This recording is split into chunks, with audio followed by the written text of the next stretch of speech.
মন্ত্রী কৃষ্ণেন্দু পালের নেতৃত্বে পাথারকান্দি সমজেলা কেন্দ্রে জেলা পরিষদ আসনের মনোনয়নপত্র দাখিল করল গেরুয়া শিবির।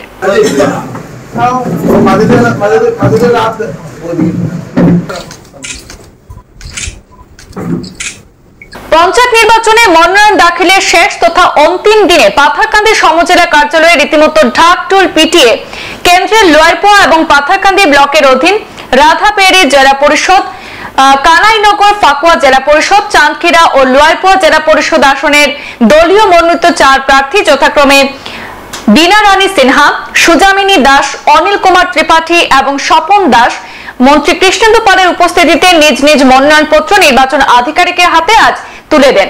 এদিন মন্ত্রী কৃষ্ণেন্দু পালের সাথে উপস্থিত ছিলেন জেলা বিজেপির সভাপতি সহ অন্যান্যরা।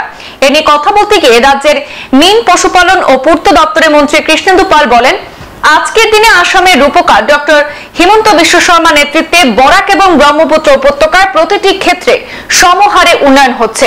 তাই এবারে পঞ্চায়েত নির্বাচনে রাজ্যে বিজেপির জয় জয়কার হবে বলে তিনি উল্লেখ করেন। আমাদের হাতে মন্তব্য রয়েছে মন্ত্রী কৃষ্ণেন্দু পালের, শুনবো ওনার মুখ থেকে বিস্তারিত। পঞ্চায়েত নির্বাচনের মনোনয়ন দাখিলের আজি অন্তিম লগ্নে আমার ভারতীয় জনতা পার্টির 4 জন জেলা পরিষদ প্রার্থী আপনারা দেখিছে জাস্ট নমিনেশন দাখিল করেছে। আর আমি ভাবো যে 11 মে নির্বাচনের ফলাফল ঘোষণা হব।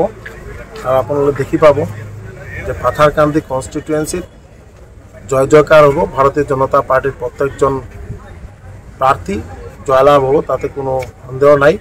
আমার মাননীয় মুখ্যমন্ত্রী ডক্টর হিমন্ত বিশ্ব শর্মা মহোদয়ের নেতৃত্বত যেনেকা গোটেই অসমৰ প্রত্যেকটা সেক্টর, প্রত্যেকটা এরিয়ার, প্রত্যেকটা জনজাতি মানুহৰ প্রত্যেকটা সেকশনের রাইজর যে ডেভেলপমেন্টের কারণে মাননীয় মুখ্যমন্ত্রী মহোদয়ে যি কাম করে গৈ আছে তার কারণে আপনারা দেখি পাব যে অহা 11 মে নির্বাচন গোটেই অসম চারিফালে ভারতীয় জনতা পার্টির জয় জয়কার হব, তাতে কোনো সন্দেহ নাই।